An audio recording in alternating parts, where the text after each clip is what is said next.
Okuloota embizzi kye ki? Oba okuloota ng'oyingira mu kiyumba ky'embizzi, oba tugambe n'oloota ng'oyingira mu ttooyi, kye ki? Oba okuloota embizzi, oba okuloota embizzi nga zikugoba. Kakati ekitundu kya ttooyi tusiba tukibagamba, ekyo kikwatagana ku kabakabulamu. Oloota oyingira mu ttooyi, oloota oli mu ttooyi, oloota opama biki, oli mu ttooyi, oli ku ttooyi, oli kanya ka ttooyi. Eyo sitole ya kabakabulamu, kabakabulamu abaakubanja. Kati katudde ku kyembizzi. Okuloota ng'oli n'embizzi, oba ng'olaba embizzi, oba ng'embizzi ekugoba, oba ng'oli mu kiyumba ky'embizzi, obaako mulongo kizza. So kizza si embizzi, wabula lwaki akuloosa embizzi? Nti gwe mwoyo gusingayo kuba ogw'obulabe, gwe mukyafu, gwe gutaagalwa. Kati ekintu ekisingayo okuba eky'obulabe, era omulubaale talya mbizzi, era kyekintu kyekisolo ekitwalibwa ng'ekibi, ekibizza ne we kibeera. Lwoloota embizzi toba na mikwano ku mirimu, oba ofuna olutwe emikwano biki, oba oyogerwako n'ebintu ebitaliiyo, waayirizibwa lutwe ebintu bwe bityo, ye muntu alootagana embizzi. Akati ono omwami yeddirange ye. Omwami agambye nti yaloose ayambadde ebyambalo bya bajjajjaabe oba ebifundikwa bya bajjajjaabe, naye yasibidde mu kiyumba kya mbizzi. Ne wabaawo amugobamu n'amugamba tosaanidde kubeera wano, vaamu mangu, tolaba nga embizzi, tolaba nga bintu kiyumba kikyafu, tolaba nga wabi nnyo. Kakati nze nja kuddamu bwe nti ssebo,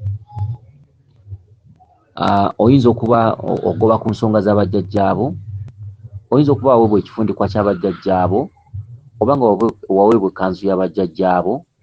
Kati obubaka buno bukulaze nga jjajjaawo tasobola kutereera okuggyako nga waliwo ky'olwanyeeko.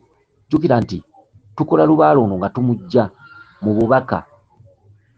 Data gw'olina ku mutwe kwe tugatta obukugu bwe tuyina ne tusobola okukolera lubaale oyo. Kubanga lubaale wakakyo kano bubaka, olina kugoberera bubaka. Bwe watogoberedde bubaka bwa muzzukulu abaakulemye.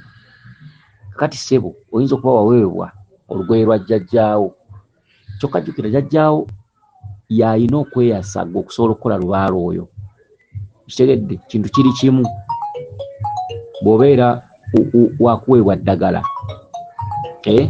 okunaaba eddagala, litegeeza nti otukule, jjajjaawo addemu akusenge, jjajjaawo akusengekere, ensonga ze n'ebyama bye nga bwe byatambulanga, osobole okubitaanya. Kati waweebwa ekifundikwa kya jjajjaawo oba olugoye lw'abajjajjaabo, jjajjaawo ne yeegaganula. Okuweebwa ebyambalo by'abajjajjaabo kikulu, kikuyambako okudda ku sitepu eddako, era sitepu eddako yeeyolese.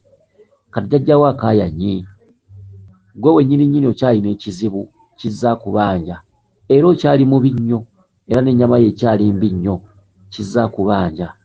Kwe kulaba ng'oli mu byambalo by'abajjajjaabo n'ogukkira mu kiyumba ky'embizzi.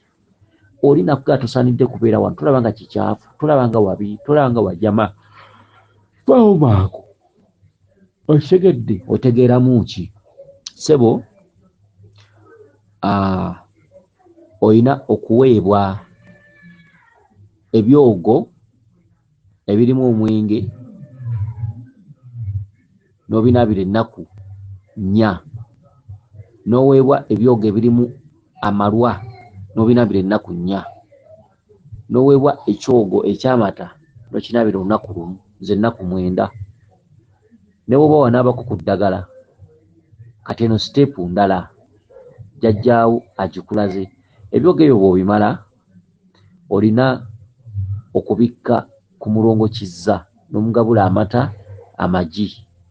Ekirala, omulongo kizza olina okutuukiriza ebimukwatako, wabula wakati ng'omaliriza ebyogo ebyo era ng'obisa omulongo kizza, wandifunyeyo enkoko enzirugavu n'ogiteera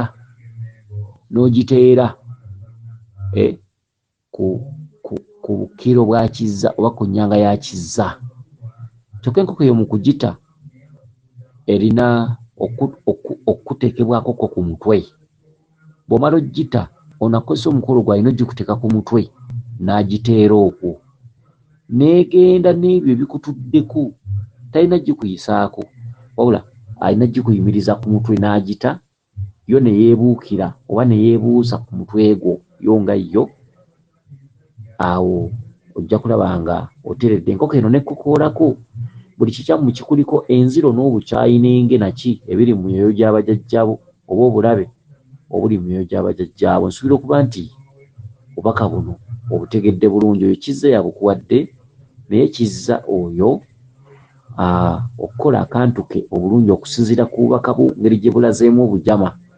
Olina kusooka kunaaba byogo bya nnaku 9 n'obikka omulongo kizza olugoye oluddugavu n'olweru, ongabula amata n'amagi, then n'ofuna enkoko n'ogita n'egenda nga nnamu. Naye enkoko eyo mukugita ogenda nga nnamu, Senkulu oba Nankulu anakozesa omukolo ogwo alina ogikuyimiriza ku mutwe gwo, n'osaba n'osaba n'osaba n'agita kw'erina okubuuka n'egenda.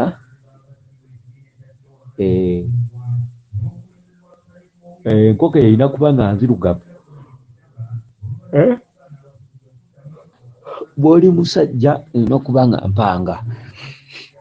Weewaawo yenze Omulangira.